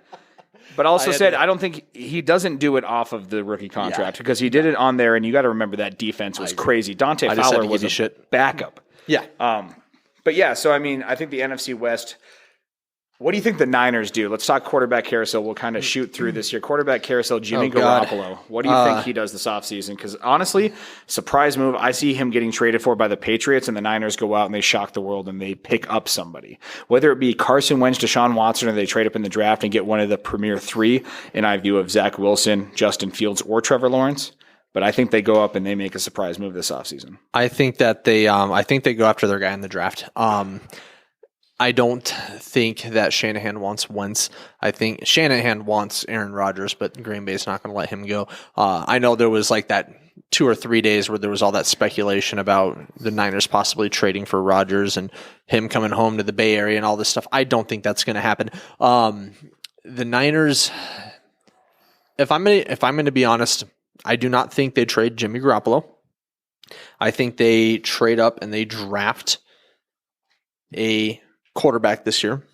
I don't know who. I'm not going to speculate on who, but I still think Jimmy Garoppolo is the starting quarterback at the beginning of the season next year. And I can definitely see that. I just love my hot take being like Jimmy Garoppolo is just going to leave town. Yeah. That's what I would love for it to happen. Obviously, just rounding out the rest of the division, Cardinals going to look about the same next year with Kyler Murray. Larry Fitzgerald, hope he's back, but if he retires, I think they go receiver in the draft to round out that three-headed monster, add another person to Christian Kirk and DeAndre Hopkins. And then the Seahawks, obviously tons of questions there with Russ. Looked good early, kind of fizzled out late. We'll see what happens there. But then shifting over to the NFC South, obviously we have our Super Bowl champion Tampa Bay Buccaneers. But let's go ahead and touch back on the dumpster fire that is going to be the New Orleans Saints. Where the hell do you go from here with Drew Brees retiring and just between 60 and 100 million in negative cap space? I think you go with what you already have right now. And one of the biggest surprises the Saints hit me with this year is that they did not start Jameis Winston. Now, when they picked up Jameis, I thought to myself, what a perfect landing spot for Jameis. Okay. You just got done, now granted, it was not the best season with the interceptions, but you just threw for 5,000 yards. And 30 touchdowns. Very rare. Yeah, very rare does that happen from a quarterback. So you're talking about a guy, and I have not given up on Jameis Winston. I believe in his talent, but you're talking about a guy. Oh, geez, I sound like Chris Collinsworth. I need to stop saying that. See, here's a guy. Here's a guy. No, Jameis Winston has the talent, but he doesn't have the discipline. I think you just need the right coach, the right quarterback coach, to help fine tune him. Really. if you got somebody who can throw for 5,000 yards and somebody who can throw for 30 touchdowns, and you can just notch down those, if you can notch down those interceptions, which in turn should lead to more touchdowns because you're continuing a drive, right? If you can turn him into a 4,500 yard, 35, 40 touchdown guy, Josh Allen, I think that you can have I think you got your next generation there. I think Jameis, he's been in the league for 5-6 years now. He's probably got another 10 years left in him. I think that the Saints should really look at moving forward with Jameis and get him the proper coaching he needs to help him go through his reads and progressions better, so he's not throwing as many touchdowns. But the Saints, I think they're going to be going through a rough patch. I think Brees retires, and I think that the next 2 to 3 years is going to be a rebuilding cycle for them. Well, and I think Jameis got a lot of shit for the 30 interception season, which, don't get me wrong, that is an outrageous amount of interceptions. That is something you see out of like the 1970s, out of like a rookie quarterback. I mean, Terry Bradshaw threw like 26 interceptions in his rookie year. Peyton Manning threw like 28 in his rookie year. So kind of crazy to see the early interceptions. But one thing no one talks about is the interceptions the first year in the Bruce Arians offense. Because we saw that with Tom Brady this year. He actually had his most interceptions in a season with 15. Jameis had 30. And then I actually just pulled the stats. Carson Palmer in his first Bruce Arians season had 22 interceptions. So how many times do you think that's obviously Jameis having an issue? Obviously he had the LASIK eye surgery, so maybe that's a thing. But I mean, how many times do you just think he's counted out? And then also to a same aspect, the guy who was drafted after him, Marcus Mariota. Let's go with a little bit of a rival here. Who do you think starts and plays better next year? Because Mariota is generating some trade buzz as well himself. I think Jameis starts and plays better. I'm still going to put Jameis ahead of Mariota there, but let me ask you this. 2019, Jameis throws 30 interceptions. How many interceptions do you think he threw in 2018? God, he was probably around, 13 or 15? Yeah, 14. Yeah, 14. So, I mean, okay. I believe Bruce Arians was not the head coach at that point in time. Oh, God, who was the head coach in Tampa Bay? I can't even remember right now. That was only a couple years ago. I think it was like Greg Schiano or something like that. Some nameless guy. Yeah, but anyway, so that's an interesting correlation. I don't know if that necessarily has anything to do with it, but I think the fact that he only threw 14 interceptions in 2018, which is his most recent non-shitty interception year, he has the talent. He just needs the coaching to fine-tune him. And then Mariota, I don't know. I still think he remains with the Raiders next year. So I would like to see him traded away just because it's all free money, and that's $10 million off of our cap books. I also think Jameis probably starts for the Saints or maybe goes somewhere else. I think, probably 85-90% chance he stays with the Saints there. Only other team I think with as controversial of a quarterback decision with these guys is because the NFC South, it's weird because Brady at 43 is probably the most stable quarterback because you have the Falcons with Matt Ryan and then the Panthers with Teddy Bridgewater. Out of those two quarterbacks, who moves? And do you have a destination? Like, which one of those guys moves or isn't starting next year? Because I think Matt Ryan could be moved on from Atlanta and Carolina could not be sold on Teddy. I was looking over the PFF mock draft, and I actually agree with them. They have the Falcons trading down and giving the Panthers their pick, and the Panthers taking Justin Fields as their future quarterback. And I like that. I like that move. I think it makes a lot of sense. I think the Panthers, especially with Matt Rule, he's probably looking for a more collegiate system quarterback. Definitely a dynamic guy like Justin Fields. Exactly. He's looking for somebody like that. I love Teddy, man. I really do. It's just too bad what happened to him. I think he had a lot of potential, but I think Teddy is going to be relegated to a career backup. I think he's about to go into that Josh McCown phase of his career, unfortunately. And I think that I could totally see Justin Fields going to Carolina and being their quarterback of the future. Oh, I think one of those teams, especially with Carolina being at 8 and the Falcons being at number 4, I think one of them picks a quarterback, and the Falcons are going to kind of be the pivot point and the control point, having that number 4 pick. Because like you said, I mean, PFF is mocking that, and there's several other. I think Todd McShay actually this morning mocked the Panthers trading up as well. He actually had them trading up with the Jets, I believe. Okay. But still, the Panthers very heavy candidate to trade up just because you have Matt Rule there and Joe Brady. So you have a lot of offensive creativity, and someone like a Justin Fields who's got the speed, who can definitely break tackles, who's that modern quarterback you kind of idealize. I think would be fantastic for the Panthers, but I could also see the Falcons trading away Matt Ryan and moving on to someone like Zach Wilson, who's a little bit more pocket heavy.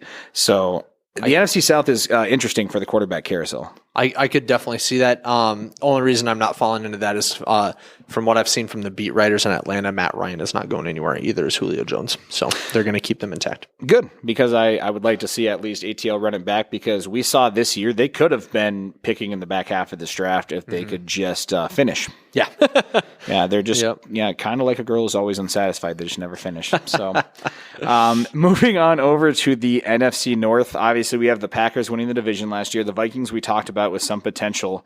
You got Motor City Dan Campbell biting off fucking kneecaps in Detroit. Right.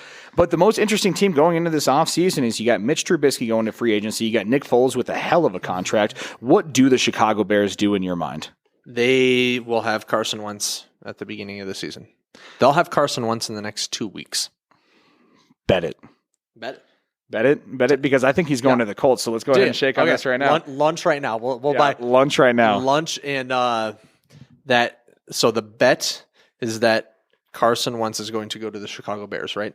Yeah, but I'm betting that Carson Wentz goes to the Colts. So if he goes to neither, canceled. Bet's off. That bet is null and void. Yeah, we buy Paul lunch. Paul claims the lunch. Yeah, Paul, okay. The non-football fan claims the lunch. I do. I think Foles goes back for his third. Would it be his third stint in Philly? Third stint in Philly. I think Philly. that's an NFL record right there. Put him in Canton. And I think Carson Wentz goes to the Bears.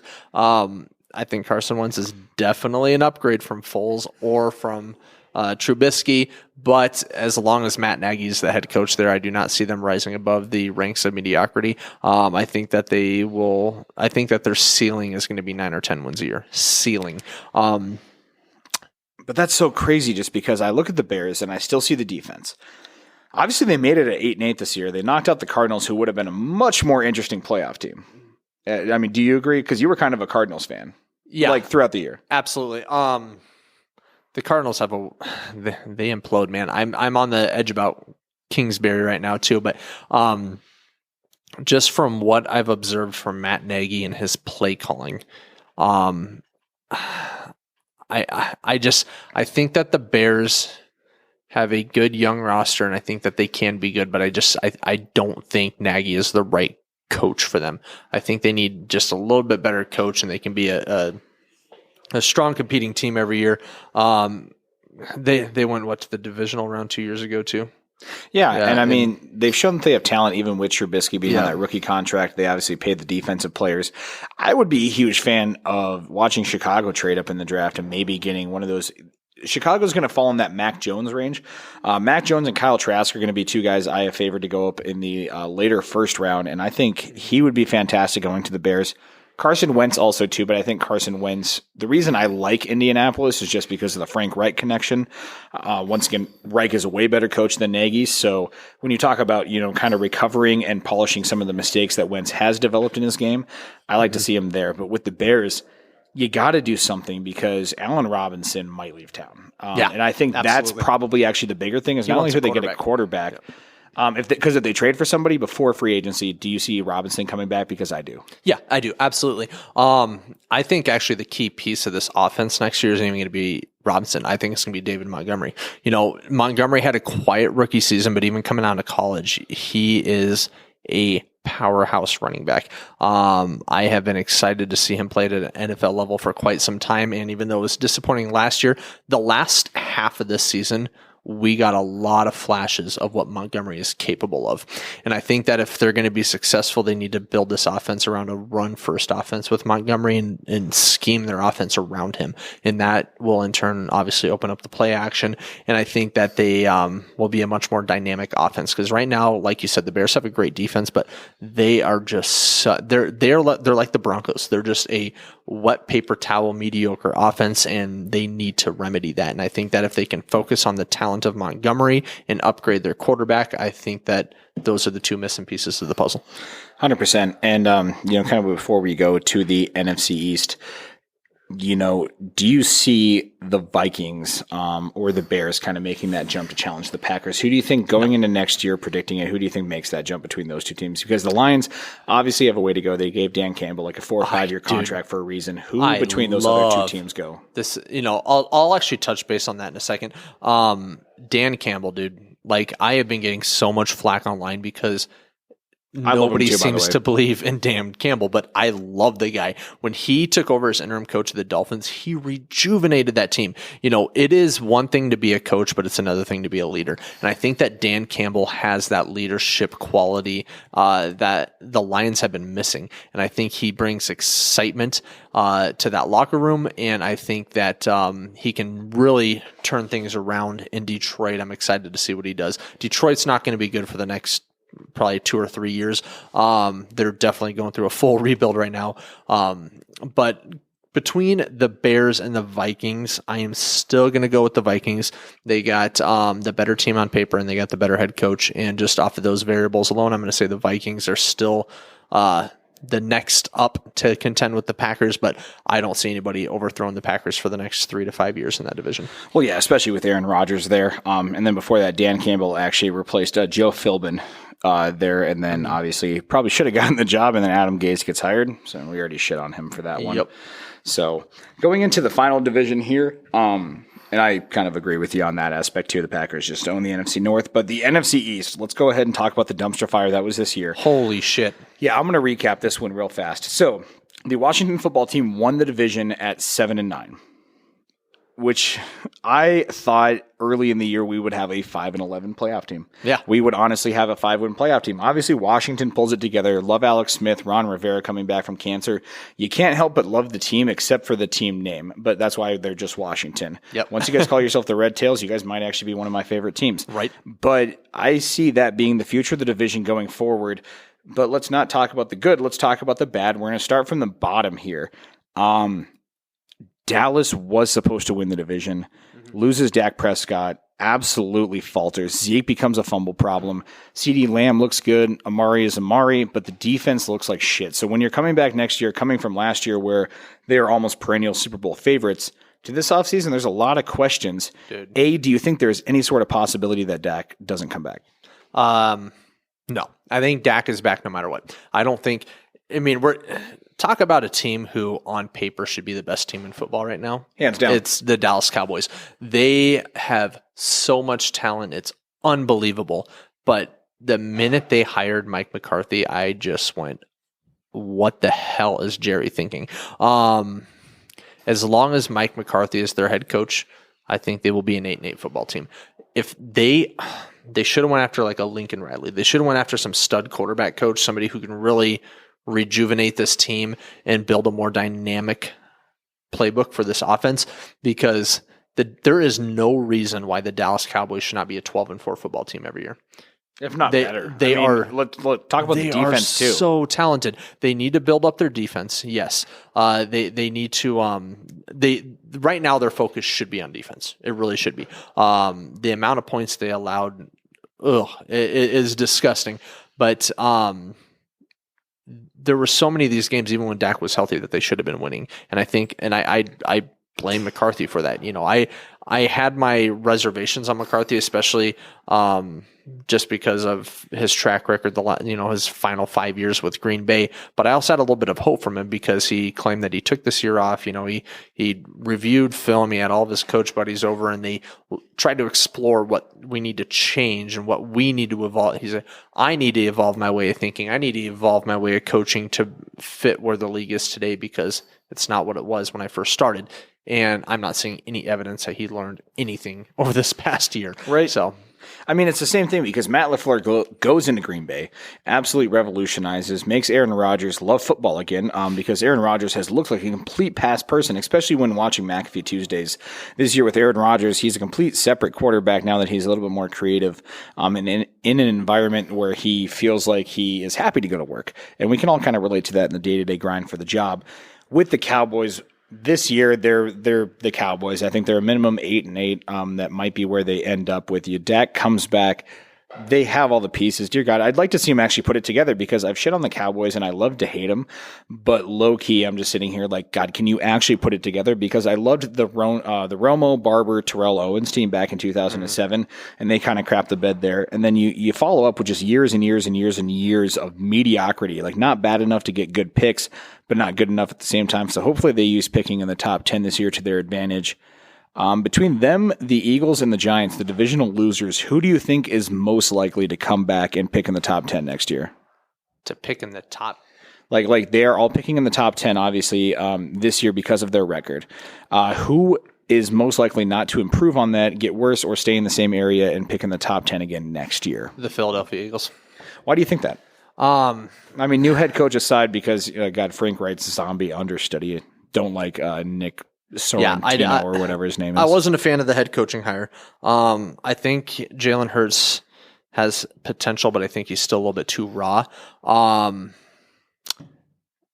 don't know, I think it's gonna be between the Giants and the Eagles, if I'm being honest with you. I think the Giants are a little bit better equipped. And they didn't have Saquon. Exactly, and that's the next big thing I was going to touch on. I think the Giants with Saquon Barkley are a completely different team. Daniel Jones was better his rookie year by far than he was last year, and I'm wondering, is this a Baker situation where you come out of the gate your rookie year and you're showing a lot of flashes, you're doing pretty good, and then you regress really bad your sophomore year, and then you turn it around with a new head coach your third year? Does that happen with Daniel Jones? But they still got Sterling Shepard, and they got Evan Ingram, and they've got Saquon Barkley. They got a lot of good players on paper. I do like Miles Sanders on the Eagles. I think he is probably their best offensive weapon right now. But I still think that the Eagles are behind the Giants in their rebuild process, and I don't think either team will be picking outside the top 15. Yeah, exactly. Top 15 or top 10. Yeah, I think that I can see both the Giants and the Eagles picking top 10 next year. But I think the Cowboys, as long as Dak stays healthy, the Cowboys are a 10-win team, and I think that the Cowboys will be a lot more competitive next year. I actually think the Cowboys are going to win the division next year. And I think that's a popular pick with Dak coming back. But I would still love to see Washington build on what they did this year. Obviously, fantastic coaching. They have everything there. They just need, the rocket boosters of a great quarterback to push him over, or maybe Antonio Gibson makes that second year jump as a running back. Yep. Obviously, having him as a second round pick, you still have him 3 years under contract. McLaurin for 2 years. Chase Young for 4 years as a first-round pick because you can fifth-year option him. So you have a lot of roster control. Alex Smith's contract is actually off your books because love Alex Smith. But that's one thing people don't realize is his $23.5 million was on the books this last year, and now it's not going to be. So sure, they could bring him back, as a backup, at a little bit of a minimum salary. Yep. With being injured, he made his money. So good for him.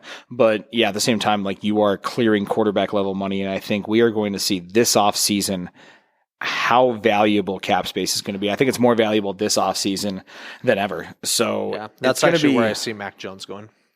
Yeah. So let's kind of go ahead and touch on that a little bit. I just want to go over the quarterback class here with you before we end up signing off here tonight. We're going to start at the top of the class. Trevor Lawrence. Is there any possibility in the world he doesn't go to the Jaguars? No. Okay. Then what do you think of him going to the Jaguars with Urban Meyer because you got Robinson there, you got Keelan Cole, you got Laviska Shenault. You have a little bit of playmaking potential in that offense. So does Jacksonville jump to a 7 or 8 win team this year? Yes. Maybe. I think Jacksonville goes 6-11. I keep forgetting we're adding an extra game next year, so I have to redo the math in my head. Right, 17 games next year, boys. Yep. So there's 18 weeks now next year. Yep. So there's going to be 17 games after the bye week. So I think that they go 6-11 next year. I think that what we're going to see out of the Jaguars is similar to what we saw out of the Bengals this year, but a little bit better. Gotcha. And then so let's go to the second quarterback because I feel like after Trevor Lawrence, obviously there's a little bit of a drop down. And so with the next quarterbacks, you're going to have Justin Fields out of Ohio State and then also Zach Wilson out of BYU. To go ahead and preface this a little bit, obviously Justin Fields, stud prospect coming out of Georgia, goes and enrolls at Georgia his freshman year, doesn't get the starting job over Jake Fromm, so he transfers after he quits out after 4 games, transfers to Ohio State, has an incredible career there. Fantastic physical prospect. You're almost looking at like not quite Lamar Jackson's speed, but definitely has that dual threat capability. Yep. And then you switch over to Zach Wilson, someone who was good last year in BYU, but just blew off the charts this year. Fantastic arm talent, definitely a little bit more of a prototypical quarterback. Who do you see going first out of the two? Because you have the Jets at 2, the Dolphins at 3, the Falcons at 4. Bengals and Eagles probably aren't quarterback players. So really in that Jets trading out spot, Miami and the Falcons, who do you think goes first, Wilson or Fields? That's tough, man. Because it really probably depends on the team, to be honest. Yeah, I think it depends on the team and what you have around them. Not trying to just use PFF as a scapegoat. I just actually really like their mock draft they did. I think the Jets are more suited for a typical your typical pocket passing system quarterback. And they do have Zach Wilson going there, and so I could definitely see that. I think if the Jets decide not to keep Sam Darnold, they decide to draft instead of moving forward with Sam Darnold, I think Wilson does go first. Otherwise, outside of that scenario, obviously, I think if the Jets pass on Wilson, I think Fields will go first. Yeah, because I feel like the only situation to where Wilson gets drafted over Fields, because I think Wilson's the better prospect coming out, probably the better year 1 starter. Mm-hmm. Fields just offers that dynamic upside. So looking at the teams who could possibly even trade in, if you're not the Jets or even the Falcons, because the Falcons move on from Ryan, I can see Zach Wilson stepping in as a young Matt Ryan, because a lot of people give him a pro comp of that. But yeah, if you're looking at the Panthers, Denver, trades up. I think they could like a dynamic quarterback. Any of these teams who could really trade up, I think Fields is the prospect there. For them, and so Zach Wilson probably falls by the wayside after that. And then you got a couple of quarterbacks who could go anywhere from the late first, or they could drop with the offseason, because you never know what the draft shows. And Kyle Trask and Mac Wilson. And we'll touch on Trey Lance here in a second, but out of those two, just from what you've heard, obviously Mac Wilson leading the best offense of all time at Alabama. Kyle Trask really showing out. Mac Wilson? Yep, Mac. Yeah. Or Mac Jones. Yeah, Wilson. Yeah, sorry. I don't know. All these quarterbacks from Alabama have such like white boy names like Greg McElroy and John David Booty and Mac Wilson, Mac Jones, not Mac Daddy. But out of those guys, you see a system quarterback from Alabama, and then you got Trask, who is your traditional pocket passer. Just kind of knowing what you would go. Who would you go with? The guy with the pedigree or the guy with the more classic appeal? I think you go with Mac Jones.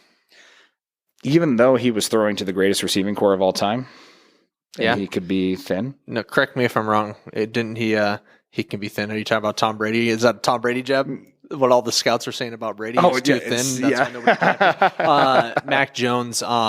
Correct me if I'm wrong, but didn't he? Yeah, he had a superstar cast, but he still threw for 4,400 yards. Oh yeah, pretty much was a Heisman candidate. I love Mac Jones. I just love playing a little devil's advocate there because. Absolutely.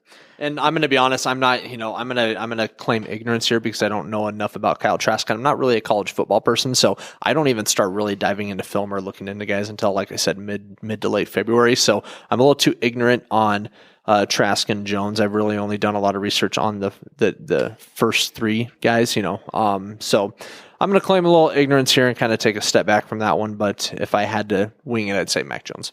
Gotcha. Well, yeah, definitely check out Kyle Trask. And then the next guy I'm going to touch on is Trey Lance, North Dakota State. Pretty much Justin Fields on steroids for both good and bad. You have the extreme arm strength. The guy could probably hook it 80 yards on his feet or one knee, Jamarcus Russell status. And then on top of that, he's probably going to run like a 4.45 in the 40. Fantastic athleticism, very unpolished in a run-heavy Division I AA school in North Dakota State. If you are the Broncos, because if you guys don't make a popular move, I love Trey Lance. To you guys letting maybe Drew Lock one more year to prove himself, do you take Trey Lance, and what is the intrigue there? I think I think it'd be intriguing to take Trey Lance. I think that he is going to be a boomer bust. I think there's not. He's Josh Allen, really. Yeah. So I don't think he's a immediate starting quarterback. But I think it would maybe light a fire under Drew Lock. It would be interesting to see, have Trey Lance come in as the second string behind Drew Lock to start out the season, and maybe that ignites a fire under Lock, and we see a whole new quarterback out of him. Or if not, he gets supplanted by Lance, and we'll see what Lance has to offer. I don't know. We'll see. Of course, and that's what we'll kind of wrap up with you. I'm going to go over some sleepers here, but Jace, we'll get you off the show here just because I know it's getting late. We got to wrap it up for you. Go ahead and give me 3 predictions, hot takes that maybe no one else will predict for the NFL season coming up in 2021 before we have everything going on. 3 things most people will be surprised by that you think are going to happen next year. Okay. So I did not prepare for this, so I'm just going to... I love my random questions as you're going to learn. As you're going to learn as my co-host. I am going... I think the Dolphins win 12 games next year. I think that we see a whole new quarterback out of Tua, and I don't think anybody's going to see that coming. That's going to be my hot take number 1. I think the Dolphins come in as... I think the Dolphins do this year what the Bills did last year. I think they take a big step forward, and I'm excited to see what they do there. I want to go with the Browns, but I don't think that would surprise too many people, so I'm trying to think of some big hot takes. Hot take here. The Bengals make the playoffs next year. What do you think? Yeah, I can see that. Well, that's not, and I don't mean offense. I don't think that's too much of a hot take right now because of the expanded playoff. True. So with there's the extra format. wild cards now, so I think it makes it a little bit easier to solidify a wild card spot. But man, I need more thinking than this, Cole. I need more time. All right. Last hot take question here. Okay. Looking at the list of the NFL teams, I'm going to go ahead and preface this. The number 1 overall pick next year. Sometimes you can go ahead and you can look ahead because I think we both and everybody mostly looked at the Jets this year as a team who's going to pick top 5 next year. You see some other certain teams, I'm not going to name drop because I think I know who you might pick, but if you have a team next year, who do you think is going to be the worst team in the NFL in 2022's NFL draft? The Houston Texans. Hands down, that's exactly who I'd pick. Yep. I don't really know who else I would pick other than if I could just see maybe the Saints imploding historically. I think their coaching's way too good to lose that many games. Yeah. I could see the Jaguars in their first year just because I think they gutted the roster to an extreme point. Mm-hmm. Like, you could have lost those games with 1 or 2 more important players on the team and still gotten Trevor Lawrence or a top-tier quarterback who's going to help you. So the fact that you got rid of, franchise guys like Calais Campbell, Yannick Ngakoue, kudos for keeping Miles Jack, I guess, but you really kind of got rid of the whole franchise there. So yep. I think it's either going to come down to the Jaguars or the Texans. So the NFC South is either going to be boom or bust with the Colts, Titans on the top and the rest of the teams at the bottom. Breaking news here. The Eagles are not happy with the Bears' offer, and they're not biting on it. So that's what's holding up the Carson Wentz trades. So Carson Wentz is going to Indianapolis, like I predicted. Multiple reports are suggesting either the Colts or the Bears. So we'll see what happens. But one last quarterback carousel off-season take before you leave. Cam Newton, where does he go? Because obviously this year, well, you think about this, let's go ahead and recap last year. Yep. With Cam Newton last year, huge off-season Instagram workout posts. Everybody thought he was just going to absolutely blow up, and then looked good a little bit for the Patriots, I guess, early. But then, you kind of saw the cracks in the pavement there. It looked like old injury-riddled Cam Newton. They actually started Jarrett Stidham for a couple of games. So I don't think he actually goes anywhere and starts. But where could be an interesting place he goes to back up next year? Because personally, my pick, shocking enough, even though they got John Wolford there, is going to be the Rams. Because you got Matt Stafford coming in, who's a tough guy, but at the same time, is injury riddled. I think Sean McVay loves his gadget players. He could be like the next kind of Sean Payton. Who knows? Maybe Cam Newton, because Cam Newton can still run the ball. The Baltimore Ravens. So because RG3 is gone from them, they're gone, and so. That would be great, wouldn't it? Have Cam teach Lamar the little bit more like the power run style. You get pretty much the best 2 running quarterbacks of the past 10 years. Yeah, absolutely. I think he'd be the perfect complement for that offense to be a backup quarterback. So awesome. Well, Jace, I just want to say appreciate it, man, for you coming on here. We're going to go ahead and wrap up this 2020 NFL season recap. We're going to be doing more coverage in the NFL season coming up. Obviously, Jason and I will dive a little bit more into the NFL draft as far as who some of our favorite players are, who some of the sleepers are we have viewing up. And then as well, he's going to be joining me in a lot of the co-hosting as far as just having guests onto the show and providing another aspect and making sure I don't get too out of control. So I just want to... man. Right. I just want to say I appreciate you, bud. Thanks for coming absolutely. on the show, and it's definitely something we've been waiting on. But once again, for Beers and Bullshit, we are out. Have a good night, everybody. Thank you so much. Hello, Wisconsin.